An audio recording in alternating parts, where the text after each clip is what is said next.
Good morning, everyone. This is Dave Worth, the meteorologist in charge out here at the National Weather Service in Blacksburg, Virginia.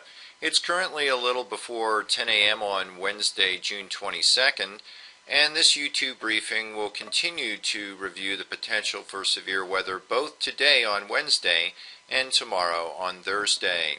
Looking at the National Composite Radar as of mid-morning on Wednesday, we see a convective complex, an area of showers and thunderstorms, moving southeast from out of the upper Ohio Valley, with additional complexes further north in southern Minnesota moving southeast into Iowa.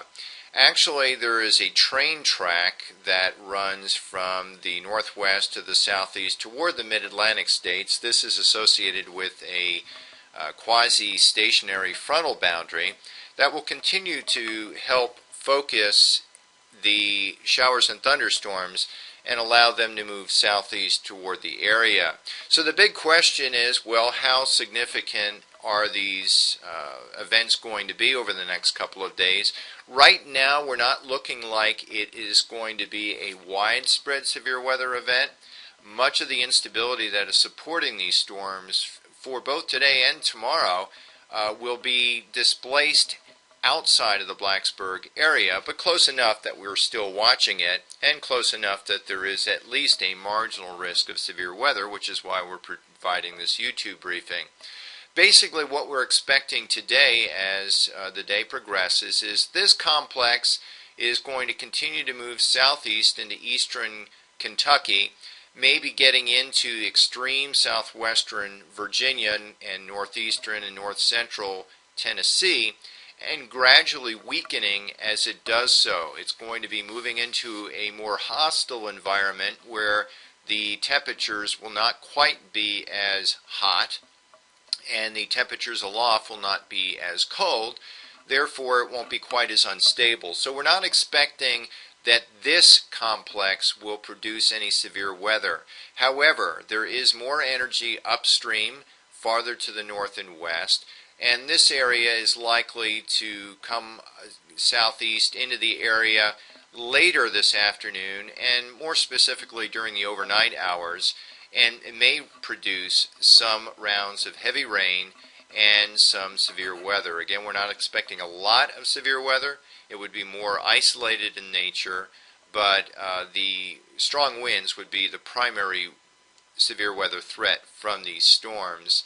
Hail will not be as much of a concern, and certainly tornadoes are not a concern.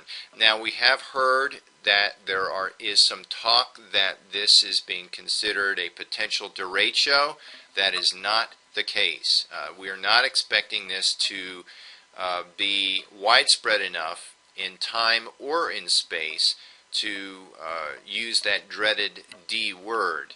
So again, although some isolated wind damage is possible, mainly over our western and northern areas, most specifically west of the Blue Ridge, we're not expecting this to be a widespread event.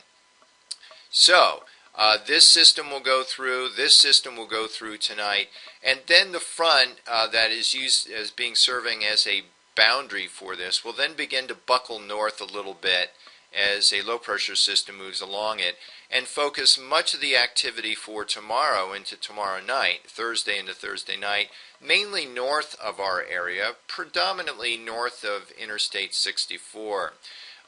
The area south of 64, Highway 64, Interstate 64, will become unstable enough by later Thursday afternoon into Thursday night, or at least evening, where some more isolated or scattered storms are possible, so there still will be an ongoing threat for severe weather.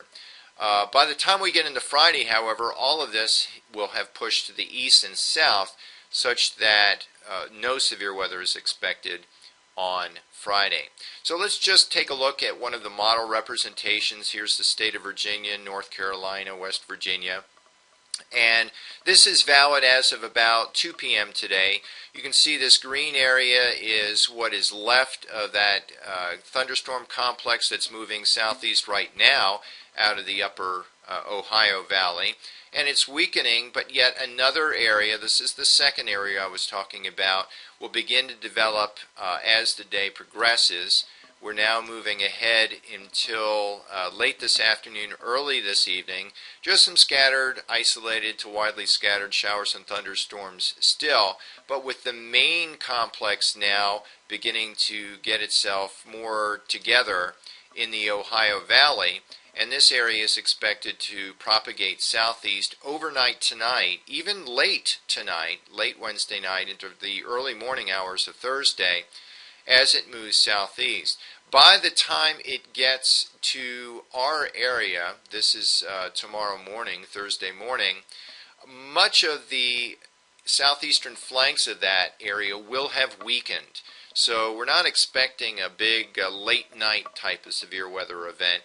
Although farther to our north, up toward the Mason-Dixon line, things will be a lot hotter as far as weather, where they may end up actually having a late night severe weather event from Ohio east into Pennsylvania, perhaps northern West Virginia, and extreme northern Virginia. But much of that activity is expected to remain pretty much north of us.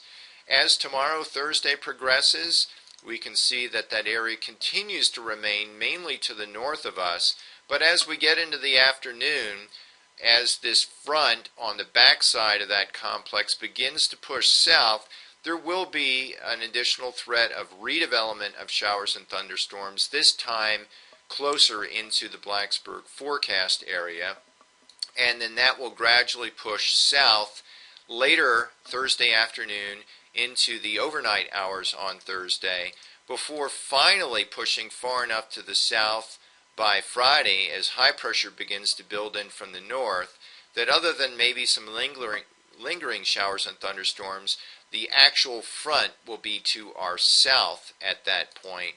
And if there's any severe weather, it should be confined to areas south of the Blacksburg area. Again, there could still be some showers and thunderstorms, but we're not expecting severe weather on Friday.